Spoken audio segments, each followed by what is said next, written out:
Bismillahirrahmanirrahim. Alhamdulillahirabbil alamin. Allahumma shalli wa sallim ala sayyidina Muhammad wa ala ali sayyidina Muhammad. Assalamualaikum warahmatullahi wabarakatuh. Al-Fatihah ila ruhina Rasulillah Muhammad bin Abdullah sallallahu alaihi wasallam, ila arwahi abaihi wa ikhwanihi min al-anbiya wal mursalin wa alihi wa ashabihim ajma'in. Thumma ila rasulillah Muhammad bin Isa سنة الإسلام عظيم المقدم محمد بن علي بعلي وجميع سادتنا ألبع كافة عباد الله الصالحين خصوصا صابر مؤلف الكتاب أبو العامر من الإمام الغزالي وأصوله وفرع مشايخ من الحقوق جميع أصول وفرع مشايخ من الحقوق عن المجمعين أن الله يعين درجات في الجنة وأن الله كثر من يضرب بعدهم وضعف حسن دائما ما جعلنا من حزبهم وينفعنا بهم وبعلومهم وأسرارهم وأنوارهم ونفعهم في الدنيا والآخرة وما لا أرواح والدينا والديكم ومشايخنا ومشايخكم وأموات عمادكم وأموات المسلمين أن الله تعشم برحمة مغفرة أن الله يفتح علينا فتوح العارفين ويفقهنا في الدين ويعلمنا التأويل ويهدينا إلى السبيل ويجعلنا من الناصرين الناشرين شارعة سيد المسلمين وخير ولطف وعافية وأن الله يحفظنا وأهالنا أولادنا كل من عمى بعليهم وجعلنا وإيهم أجمعين في أحسن أهل الدنيا والآخرة أن الله يختم لنا بالحسن وهو راض عنا أن الله يبارك لنا في بقي من رجب وشعبان من بلغنا رمضان ويجعلنا على صيام القيام من تلاوة القرآن وحفظنا من علة ولا آثام على هذه النية ونصل شهادة الآخرة وأمانا وابدا وسلامنا الصالحين وإلى حضرة النبي سيدنا محمد رسول الله صلى الله عليه وآله وصحبه وسلم. الفاتحة. أعوذ بالله من الشيطان الرجيم. بسم الله الرحمن الرحيم. الحمد لله رب العالمين الرحمن الرحيم مالك يوم الدين إياك نعبد وإياك نستعين اهدنا الصراط المستقيم صراط الذين أنعمت عليهم غير المغضوب عليهم ولا الضالين آمين. Bismillahirrahmanirrahim. Alhamdulillah rabbil alamin wassalatu wassalamu ala asyrafil mursalin sayyidina Muhammadin wa ala alihi wa sahbihi ajma'in. Allahumma shalli wa sallim ala sayyidina Muhammad abdika wa rasulika an-nabiyil ummi wa ala alihi bi'adni ilmik.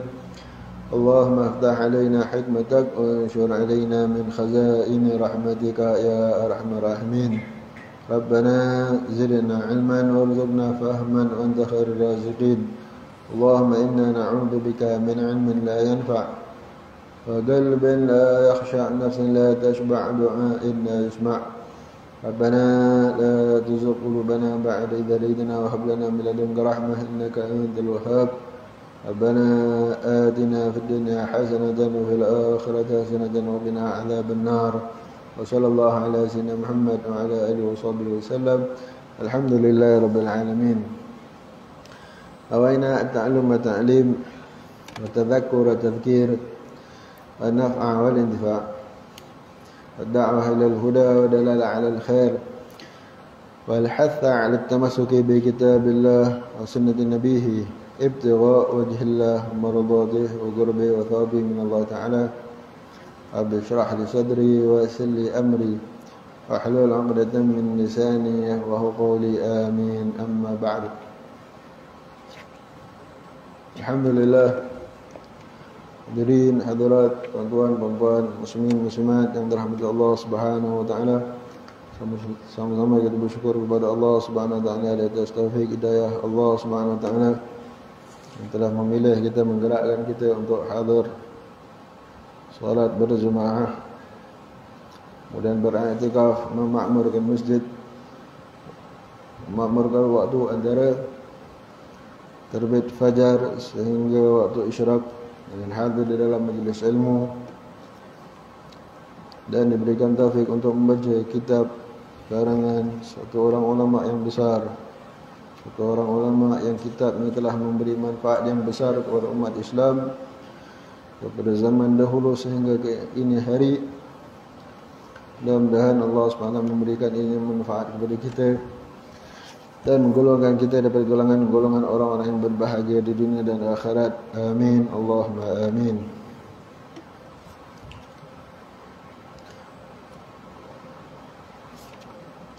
Alhamdulillah, kita berada pada minggu yang akhir daripada bulan Rajab. Semalam Jumaat yang terakhir daripada bulan Rajab. Maka bagaimana hal keadaan kita dengan apa yang sepatutnya kita lakukan di dalam bulan Rajab? Bulan sebagai persiapan untuk kita menyambut kedatangan bulan Ramadan yang mubarak. Bagaimana keadaan kita dalam memuliakan bulan Rajab?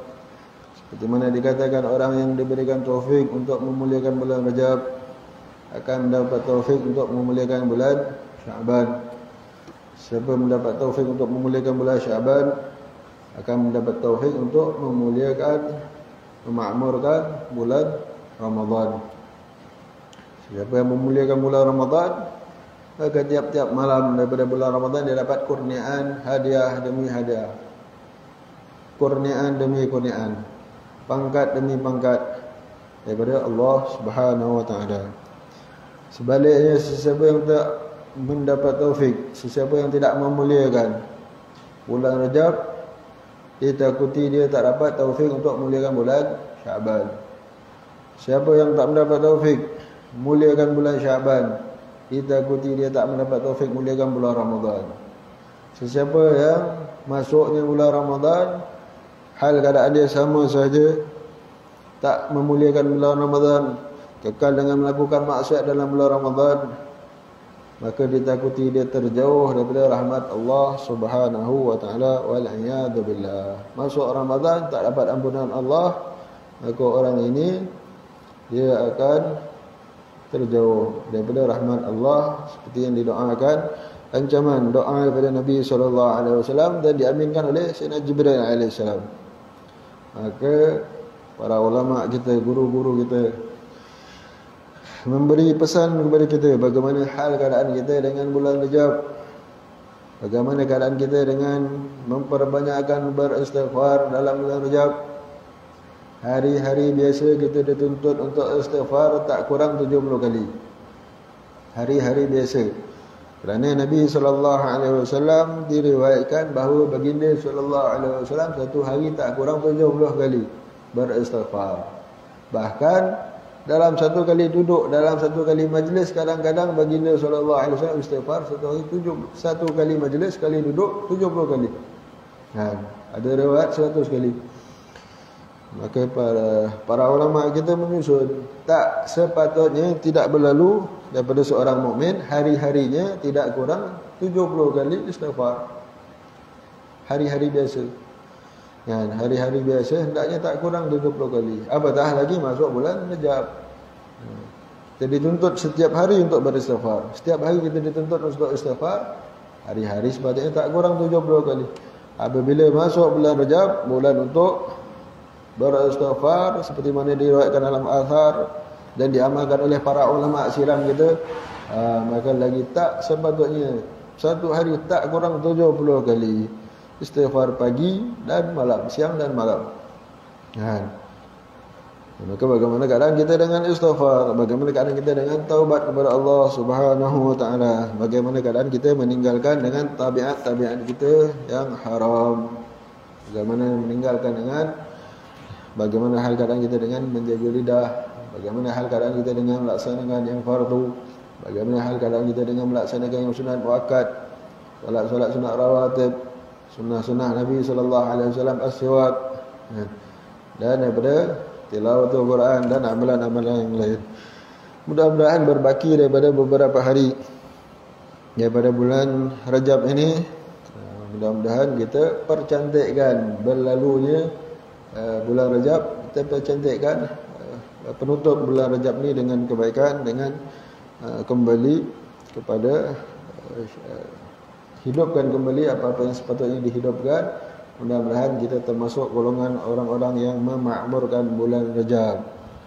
Lalu mudah-mudahan kita mendapat taufik untuk memakmurkan pula bulan Syaban dan Ramadan. Amin, Allahumma amin. Lalu kita sambung dengan membaca kitab Bidayatul Hidayah. Qala Zainal Imam Al-Ghazali rahimahullah ta'ala nafa'ana bihi bi'ilmi fid darain ila an qala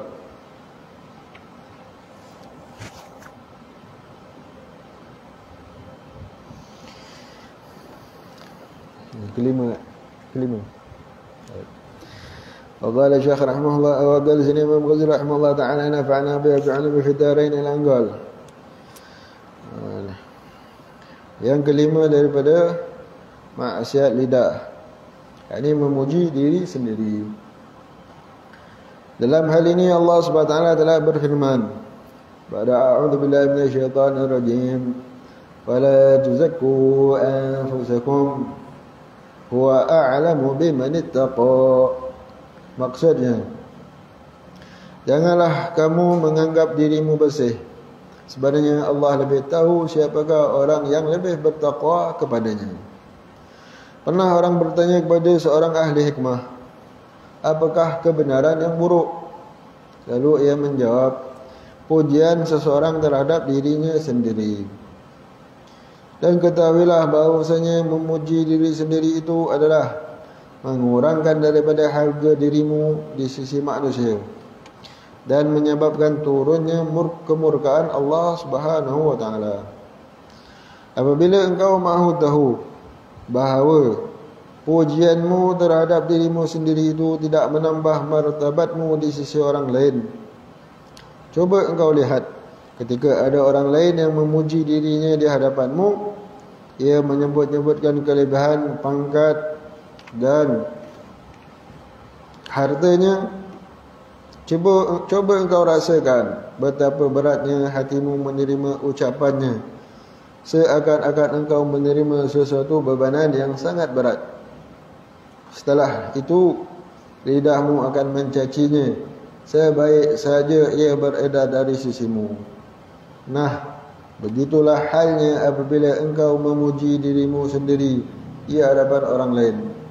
Mereka sebenarnya mencela engkau di dalam hati ketika engkau masih berada di hadapan mereka. Kemudian mereka akan mencela engkau pula dengan mulut apabila engkau berada dari sisi mereka. Baik. Lalu Sayyidina Imam Al-Ghazali rahimahullah ta'ala membawakan daripada maksiat lidah yang berikutnya di dalam kitab ini. Yang disebutkan 8 perkara, ini yang kelima. Dalam kitab Ihya Ulumuddin ada 20 maksiat lidah yang hendaklah ditinggalkan. Maka di antara yang kelima daripada maksiat lidah, setelah disebutkan sebelum ini daripada maksiat lidah, suka berbohong, kemudian mungkir janji, dan kemudian mengumpat orang, kemudian suka berdebat, kemudian yang kelima daripada memuji diri sendiri.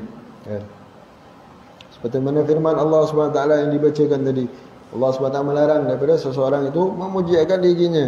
Maka janganlah engkau menganggap dirimu bersih. Sebenarnya Allah SWT lebih tahu siapakah orang yang lebih bertakwa kepadanya. Wala tuzakku anfusakum huwa a'lamu biman ittaqa. Tak payah puji diri sendiri, tak payah angkat diri sendiri, tak payah merasakan diri bersih, mulia.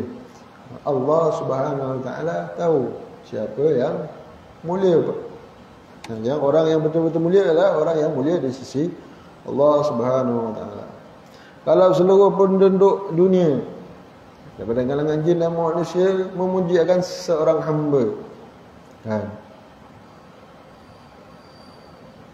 tidak menambah kemuliaan hamba itu di sisi Allah Subhanahu wa taala sikit pun. Semua orang puji, masya-Allah bagus dia ni, bagus dia ni. Umpamanya, bagus tak bagus dia tu ikut bagaimana Allah Subhanahu wa taala nilai. Semua orang bagus puji dia ni, semua orang puji. Adakah kita rasa orang ni confirm ahli syurga lah? Tidak, tak confirm. Yang tahu nilai orang ni Allah Subhanahu wa taala. Ramai orang puji, hari-hari orang puji dia. Adakah menambah kemuliaan dia di sisi Allah? Tak menambah sikit pun. Allah SWT pandang orang ni macam mana. Allah tengok isi hati dia. Allah SWT pandang akan isi hati dia. Allah SWT pandang akan isi hati kita. Bagaimana hal keadaan kita. Umpamanya seluruh makhluk penduduk dunia ni mencela seseorang itu. Dia ni tak baguslah, dia ni menunjuk-nunjuklah, dia ni begini. Tak merendahkan darjat orang ini sikit pun. di sisi Allah Subhanahu Wa Taala. Allah Subhanahu Wa Taala tahu isi hati orang tu. Orang kutuk, orang cela dia, tak merendahkan dia pun. Dia ni mulia ataupun hina ikut apa bagaimana pandangan Allah Subhanahu Wa Taala kepada hamba ini. Maka begitu. Itu sebab di sisi para ulama salihin, ahlillah, orang nak puji ke, orang nak keji ke, sama saja. Dan mereka terima celaan orang sama seperti mana menerima pujian orang. Tak, kalau orang puji tak gembira, tak menambah kegembiraan. Tak ada buat dia gembira. Oh, orang puji. Orang cela tak menyedihkan hati dia sikit pun. Pujian ke, celaan ke, sama saja. Selagi apa nama dia berjalan pada jalan yang hak, dia tak takut apa. Begitu keadaan ulama-ulama salihin al-amilin. Begitu keadaan mereka. Dan begitu hendaknya kita ikut jalan mereka. Maka begitu hendaknya kita ikut jalan mereka. Yang kita ambil risaukan bagaimana keadaan Allah Subhanahu Wa Taala memandang akan kita. Ada orang dia terpedaya. Ramai orang puji dia, awak ni baik betul lah. Dia ni baik betul. Akhirnya dia, betul lah, aku ni orang baik lah. Dia terperasan. Sebab orang ramai puji, bagus. Orang nilai yang zahir. Orang nilai cuma yang zahir saja. Orang tak tahu bagaimana keadaan batin dia. Tak tahu bagaimana keadaan hati dia. Yang dipandang Allah SWT hati kita. Allah SWT tak pandang rupa zahir kita, tak pandang amalan zahir kita. Allah pandang hati kita. Maka itu yang patut kita ambil berat. Hari-hari kita nak keluar rumah, kita akan tengok cermin dulu. Sempurna tak muka kita, macam mana pakaian kita, tudung betul tak betul, baju betul tak betul, ada apa-apa yang tak sepatutnya ke tidak. Tapi kita terlupa bagaimana hati kita, tempat pandangan Allah Subhanahu Wa Taala yang setiap hari, setiap masa kita kena cantikkan. Hari-hari kita kena tengok cermin hati kita. Patutnya hari-hari kita tengok wajah hati kita ni, kita kena tengok cermin dengan cara muhasabah, dengan cara muraqabah. Bagaimana Allah pandang hati kita. Seperti mana kita tak nak manusia pandang wajah zahir kita dengan yang tak sepatutnya, yang pandangan jelek. Begitu hendaknya kita risau bagaimana Allah pandang hati kita. Begitu kadang orang soleh nak tidur malam, risau, Allah tak senang nak tidur. Macam mana agaknya Allah pandang aku malam ni, Bagaimana aku nak tidur ni, aku dalam pandangan ridha Allah ke pandangan murka Allah? Nak tidur tu, Allah, begitu kerisauan hamba-hamba Allah yang salihin. Nak tidur malam, bangun tidur, fikirannya agak-agaknya aku tidur ni Allah ridha dengan aku ke murka dengan aku? Bagaimana pandangan Allah SWT pada aku? Allah, takutnya. Begitu orang salih, wali-wali Allah, begitu keadaan mereka, takut pandangan Allah. Dan begitu hendaknya kita. Fala tuzaku anfusakum huwa a'lamu biman ittaqa. Maka janganlah kamu menganggap dirimu bersih, sebenarnya Allah lebih tahu siapakah orang yang lebih bertakwa kepadanya. Pernah orang yang bertanya kepada seorang ahli hikmah, apakah kebenaran yang buruk? Apa cerita cakap benar, cakap betul tapi buruk? Apa dia? Saya cakap benar tapi buruk. Apa dia kebenaran yang buruk? Lalu dia menjawab, pujian seseorang terhadap dirinya sendiri. Dia puji diri dia sendiri. Puji diri sendiri. Dia buat betul. Saya rajin tahu. Saya hari-hari saya cuci lantai masjid. Tak payah siap, tunggu siap. Tak payah tunggu siap. Saya hari-hari. Dia cerita kat orang. Dengan tujuan untuk dapat pujian. Dengan tujuan untuk mengangkat diri. Tak boleh lah. Tapi kalau memang dia sendiri nak buat, orang nak puji ke orang nak itu, dia tak ambil kisah. Itu betul-betul lillahi ta'ala, betul-betul ikhlas. Besar fadilat membersihkan masjid, seperti mana satu orang makcik tu, zaman Nabi SAW, orang hitam hari-hari dia bersihkan masjid Nabi SAW. Akhir satu hari dia meninggal. Orang tak beritahu kat Nabi pun. Nabi tanya, mana makcik itu yang biasa-biasa bersihkan masjid tu? Dia dah meninggal, Rasulullah. Kenapa tak bagi tahu saya? Meninggal waktu malam ke apa gitu. Tak nak ganggu tuan. Mana kuburnya? Nabi SAW pergi ke kubur dan solat jenazah di atas kuburnya kan. Begitu besar fadilat menjaga kebersihan akan masjid. Jadi begitu. Jadi orang yang cerita kat orang apa yang dia buat, apa yang itu dengan niat untuk naikkan diri. Hasil dia cerita tu tengok apa niat dia. Niat untuk naikkan diri itu tercela. Tapi kalau niat dengan tujuan cerita kat budak-budak supaya budak ni datang naik semangat, ikut contoh yang baik, itu tak apa. Hasil ikut niat dia. Jadi kalau niatnya tak betul untuk mengangkat diri, maka itu tercela. Niat untuk mengangkat diri, ceritakan kebaikan, puji diri sendiri untuk semata-mata nak memuji diri sendiri, maka itu tercela. Tapi kalau tujuan dia ceritakan kebaikan dia pada orang dengan tujuan untuk jadi contoh, umpamanya dalam majlis yang tertentu, dalam majlis seminar untuk motivasi umpamanya, itu lainlah kan, itu memang motivasi. Jadi mungkin contohnya lebih baik kalau dia buat contoh dia tak sebutkan nama dia. Ada satu orang yang saya kenal, umpamanya kan. Dia begitulah kan. Walhasil ikut niat dia. Tapi kalau setiap hari dia bercerita kat orang, asal jumpa orang dia puji diri sendiri, itu motivasi apa tu? Itu takut dia tertipu dengan tipu daya syaitan. Lalu begitu. Apakah kebenaran yang buruk? Lalu ia menjawab pujian seseorang terhadap dirinya sendiri. Dan ketahuilah bahawasanya memuji diri sendiri itu adalah mengurangkan daripada harga dirimu di sisi manusia, dan menyebabkan turunnya murka Allah Subhanahu Wa Taala. Orang yang suka muji diri sendiri dengan tujuan untuk mengangkat diri sendiri, dengan tujuan untuk memuliakan diri sendiri di hadapan orang, dan pada hakikatnya dengan perbuatan itu kemuliaan tak datang pun. Pada pandangan orang tak meningkat pun, bahkan makin jatuh. Tujuan dia cerita untuk dia dipandang mulia, dia diangkat oleh manusia. Tapi hakikatnya yang berlaku pada pandangan manusia dia jatuh, pada pandangan Allah pun dia jatuh. Allah rugi, dua-dua dia rugi. Apabila engkau mahu tahu bagaimana pujianmu terhadap dirimu sendiri itu tidak menambah martabatmu di sisi orang lain, coba engkau lihat ketika ada orang lain yang memuji dirinya sendiri di hadapanmu. Nak faham keadaan ini, cuba tengok kalau ada orang lain datang kat kamu, ada orang lain datang kat kita, kemudian dia cerita puji diri dia sendiri, angkat diri dia sendiri, macam mana keadaan kita terhadap orang itu. Ada orang datang, saya begini, saya begini, dia ceritakan kelebihan-kelebihan yang dia ada. Dia ceritakan kemuliaan-kemuliaan yang dia ada, kan? Dengan ia menyebutkan kelebihan pangkat, kan? Harta benda, pangkat, martabat, kan? Apa-apa yang muliakan diri sendirilah, kan? Dan hartanya. Bagaimana keadaan perasaan kita bila ada orang datang kat kita cerita, jumpa lagi lain kali cerita lagi akan kelebihan yang ada pada diri dia sendiri, kan? Maka cuba engkau rasakan betapa beratnya hatimu menerima ucapannya, seakan engkau menerima sesuatu bebanan yang berat, sangat berat.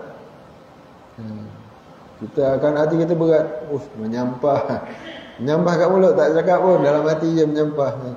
Hati cakap menyampah.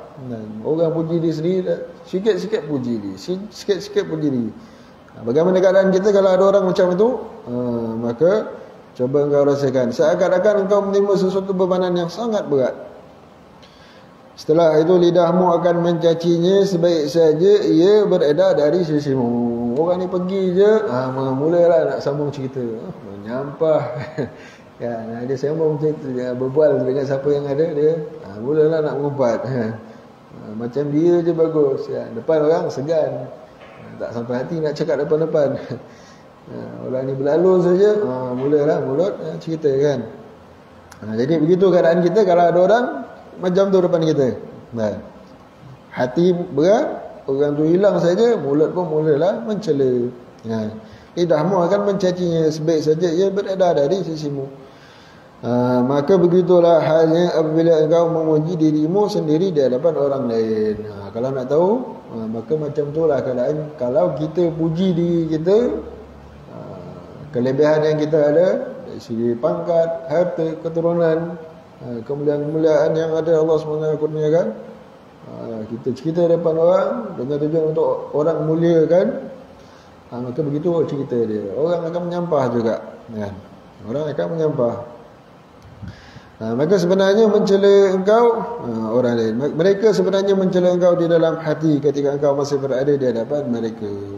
Kemudian mereka akan mencela engkau pula dengan mulut apabila engkau berada dari sisi mereka.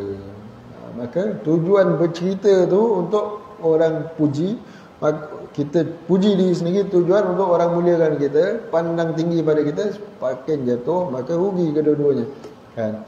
Maka jaga lidah kita daripada suka memuji diri sendiri ataupun memuji apa-apa yang ada pada kita. Puji pasal anak kita, sikit-sikit puji, anak saya tu begini-begini, anak saya tu begini-begini, puji anak dengan orang, kan? Maka elakkan. Kalau terlepas, masya-Allah, tarik baliklah, jangan dibiasakan, cuba kawal, kan? Maka begitu. Kemudian yang keenam daripada maksiat lidah, melaknat. Jangan sekali-kali engkau melaknat sesuatu daripada makhluk Allah Subhanahu Wa Taala, sama ada binatang atau manusia. Dan jangan engkau jangan laknat mana-mana makhluk Allah, kan? Baik binatang, apatah lagi kalau manusia. Binatang pun, batu pun jangan dilaknat. Batu, kan? Batu pun jangan biasakan laknat batu. Batu je, kan? Dia dah jalan-jalan tersepak batu, dia laknatkan batu pula. Pergi duduk tengah jalan apa pasal? Dia dah tersepak, kaki dah sakit, dia laknat batu. Boleh? Tak boleh, jangan biasakan. Dosa tak kalau laknat batu? Tak adalah, kan? Ini bukan. Tapi jangan dibiasakan. Jangan dibiasakan mulut keluar benda yang tak elok, tak sepatutnya. Bercakap laknat-laknat ini akan menyebabkan hati kita keras, akan menyebabkan hati kita kotor, rosak, kan? Maka bukan begitu keadaan seorang mukmin, bukan begitu keadaannya seorang yang hamba Allah, yang seorang Muslim tak sepatutnya keluar perkataan yang kotor-kotor daripada lidah. Laknat-laknat ini bukan daripada ajaran Nabi SAW. Nabi larang daripada umatnya, bukan daripada sifat seorang mukmin Muslim. Maka jangan sekali-kali engkau melaknat sesuatu daripada makhluk Allah. Makhluk Allah, mana-mana makhluk Allah jangan dilaknat. Jangan laknat angin, jangan laknat hujan. Hujan tu tak guna, dicela lah. Dia mencela, apa pasal hujan? Jangan laknat. Takut murka Allah Subhanahu Wa Taala boleh turun, kan? Di antara hujan rahmat, kan? Kalau hujan lebat apa, sabar doa, Allahumma sayyiban nafi'a, kan? Lebih hujan, Allahumma hawalaina wala alaina, ikut doa yang diajarkan oleh Nabi sallallahu alaihi wasallam, kan? Jangan laknat. Jangan biasakan lidah melaknat mana-mana makhluk Allah, sama ada binatang atau manusia, sama ada batu-batu, benda-benda beku, ataupun haiwan, ataupun manusia, apatah lagi orang mukmin, orang Muslim, orang Islam lagi-lagi tak boleh dilaknat. Orang Islam lagi-lagi tak boleh dilaknat. Orang kafir pun tak boleh dilaknat. Melaknat orang kafir secara direct tak boleh. Secara umum, ya, dalam Quran ada secara umum, kan? Secara umum ada dalam Quran, tapi secara direct tak boleh. Dan jangan engkau hukumkan secara pasti ke atas seseorang daripada ahli kiblah, seorang Muslim, bahawa ia telah menjadi kafir atau munafik. Ini laknat tak boleh, apatah lagi menghukumkan orang Islam sebagai kafir secara direct, sebut namanya tak boleh. Bagaimana cara ulama kita kalau nak menerangkan tentang bab kafir ini? Mereka akan terangkan secara umum, jangan direct pada seorang. Kalau satu orang itu terlibat dengan perbuatan yang boleh menyebabkan kafir, akan dipanggil orang itu, akan dibicarakan di depan qadhi. Awak cakap macam ni tak boleh, boleh menyebabkan batal Islam, tarik balik, taubat. Dan seperti yang berlaku pada zaman silam, seperti yang berlaku pada Syekh Syekh Ibn Taymiyah rahimahullah taala. Ada fatwa-fatwa beliau masya-Allah alim, beliau masya-Allah apa ilmunya luar biasa. Tapi ada fatwa-fatwa beliau yang satu dua yang terpacul, tersilap cakaplah kan. Mana ada manusia yang maksum. Jadi itu yang berlaku kepada Syekh Ibn Taymiyah rahimahullah taala. Tersilap fatwa, para ulama kumpul, panggil beliau. Awak cakap macam ni tak boleh, bertentangan dengan ijma' ulama, boleh menyebabkan batal Islam begini, tarik balik. Maka itu sebab di penjara kan, lalu kemudian beliau taubat setelah mudahlah kan. Maka begitu. Maka tak boleh kita hukumkan mana-mana orang Islam kafir atau munafik, kerana Allah SWT sahaja yang mengetahui apa yang tersembunyi di dalam hati. Hanya Allah SWT sahaja yang mengetahui apa yang tersembunyi di dalam hati. Allah tahu orang ini kafir atau tak kafir, Allah tahu apa dalam hati. Jadi kita panggil orang Islam sebagai kafir tak boleh. Tapi kalau kita tegur secara umum, itu ya sepatutnya. Maka jangan engkau campur tangan di dalam urusan antara mereka dengan Allah. Jangan engkau campur tangan dalam urusan antara mereka dengan Allah. Orang ni kafir tak kafir, Allah yang tahu hati mereka macam mana. Kan? Dan ketahuilah bahawa pada hari kiamat nanti engkau tidak akan ditanya kenapa engkau tidak melaknat fulan bin fulan, dan kenapa engkau diam daripada menyebabkan kejahatannya. Bahkan engkau tidak akan ditanya kenapa engkau tidak melaknat iblis seumur hidupmu. Kan? Makhluk yang terlaknat siapa yang betul-betulnya? Iblis, laknatullah. Kan? Tapi kalau kita kat dunia tak pernah melaknat iblis, berdosa tak? Berdosa tak? Tak pernah laknat iblis pun. Iblis memang yang betul-betul terlaknat, jelas iblis. Tapi kalau dalam kubur nanti ditanya tak, kenapa engkau tak laknat iblis? Ada tak? Tak ada. Tak ditanya pun. Berdosa kenapa tak laknat? Tak ada pun ditanya. Kenapa tak pernah laknat iblis? Bahkan kan, iblis pun tak dituntut untuk kita hari-hari, satu hari berapa kali? 70 kali ada. Fadilat melaknat iblis satu hari 70 kali, tak ada. Kita dituntut untuk minta berlindung daripada kejahatan iblis syaitan. Wa idza qara'tal Qur'an fasta'idz billah. Idza qara'tal Qur'an fasta'idz billah minasyaitanir rajim. Minta berlindung nak baca Quran. Kalau tak baca Quran, nak baca Quran tak baca a'udzubillah. Itu apa nama? Sunat muakkad kan. Tak sepatutnya baca Quran, tak baca a'udzubillah. Maka itu tak ditanyalah, tapi apa hukumnya sunat kan, sunat muakkad. Jangan baca Quran tak baca a'udzubillah. Ada orang baca Quran baca bismillah saja. Tak boleh, bismillah kan. A'udzubillah sekurang-kurangnya. Kalau tengah baca Quran, antara a'udzubillah dengan bismillah, mana nak baca? Tengah-tengah surah kan, bukan awal surah. Maka baca a'udzubillah lebih dituntut. A'udzubillah minasyaitonir rajim kan. Itu yang dituntut, sunat muakkad. Kan, hatta dalam solat. Maka begitu. Jadi dengan syaitan pun kita tak ditanya, tak dituntut untuk laknat. Yang sememangnya jelas memang terlaknat. Apatah lagi dengan orang Islam yang tak sepatutnya kita laknat, kita melaknat, maka hati-hati. Bahkan akan ditanya dalam kubur, siapa saudara kamu? Nak jawab, orang Islam saudaraku. Oh, orang Islam yang awak laknatnya hari-hari. Maka na'udzubillah, takut kena pukul dengan malaikat dalam kubur kan.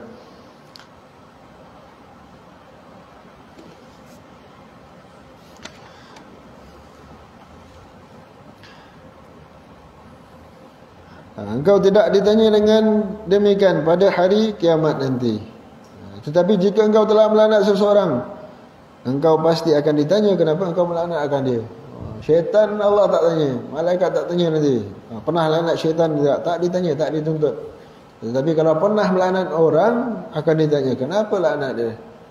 Melaknat orang, hamba Allah, maka akan ditanya kenapa laknat dia. Maka janganlah engkau melaknat apa sahaja daripada makhluk Allah ini.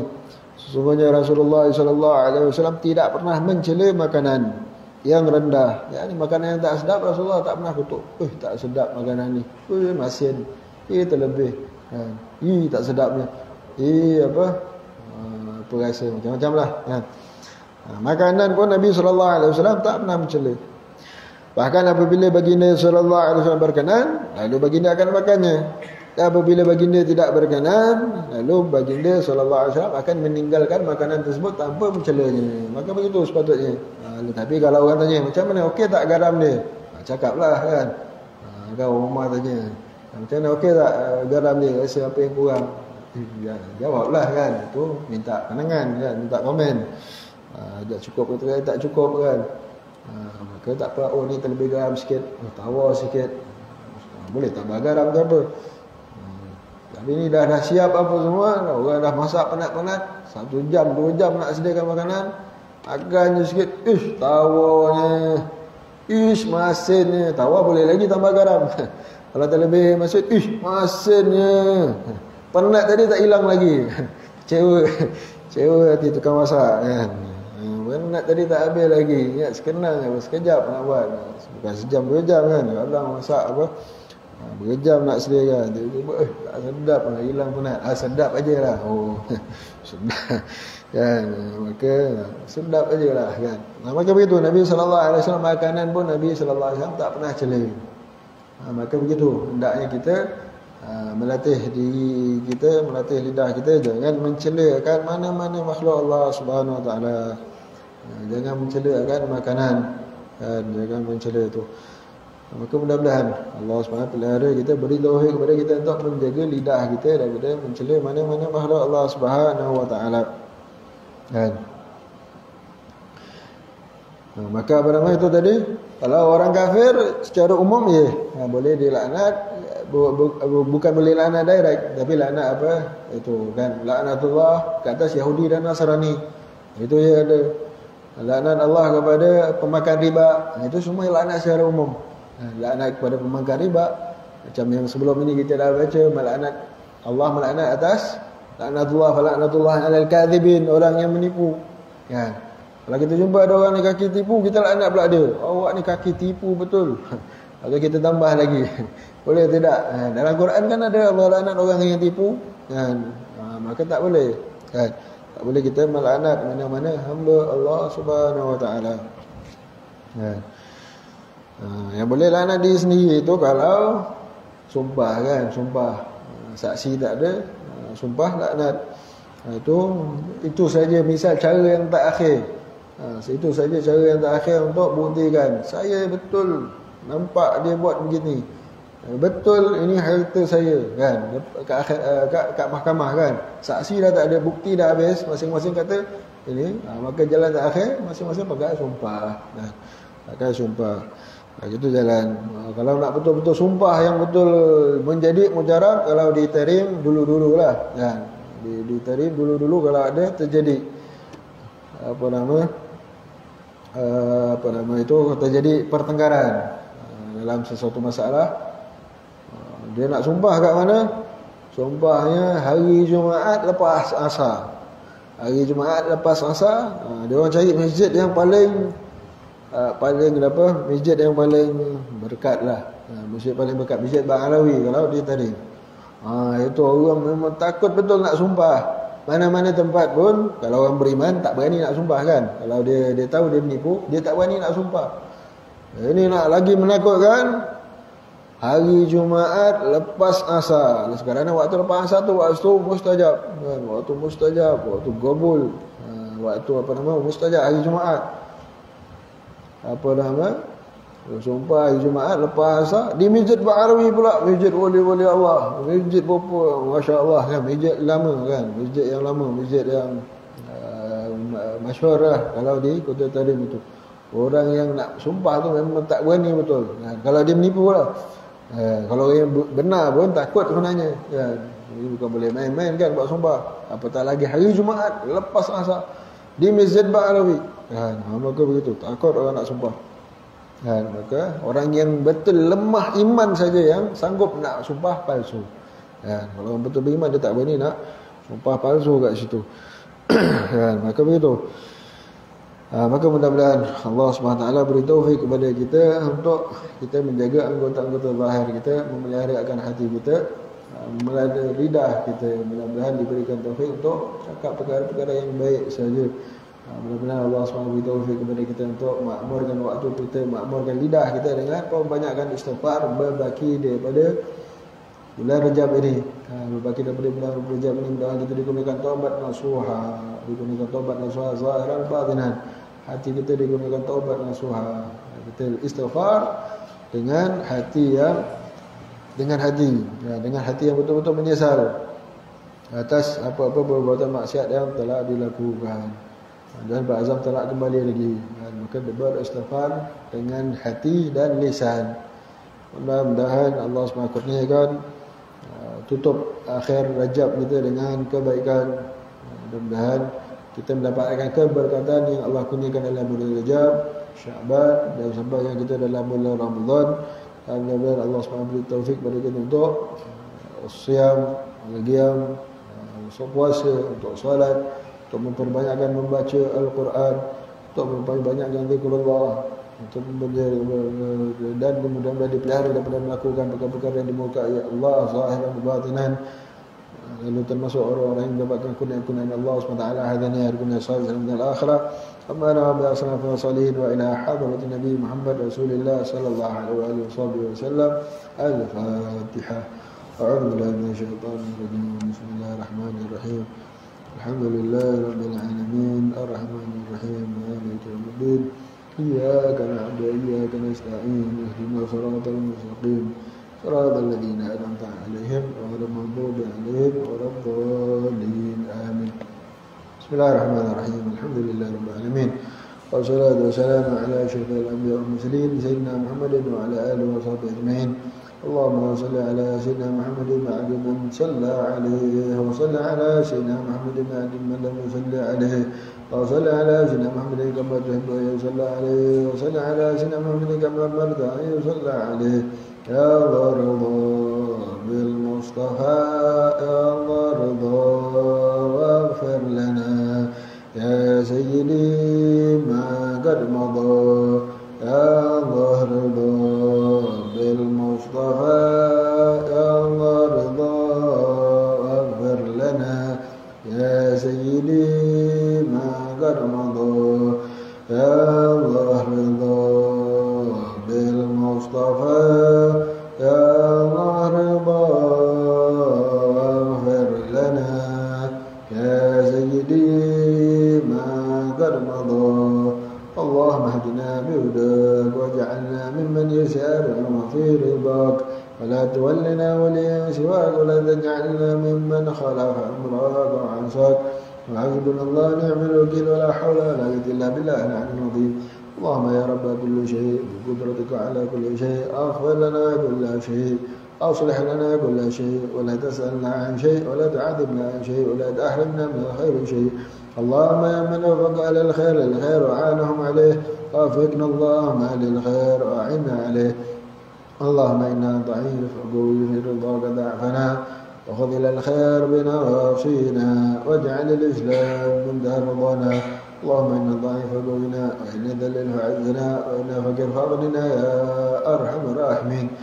وصلى الله على سيدنا محمد وعلى آله وصحبه وسلم. الحمد لله رب العالمين. تقبل الله منكم.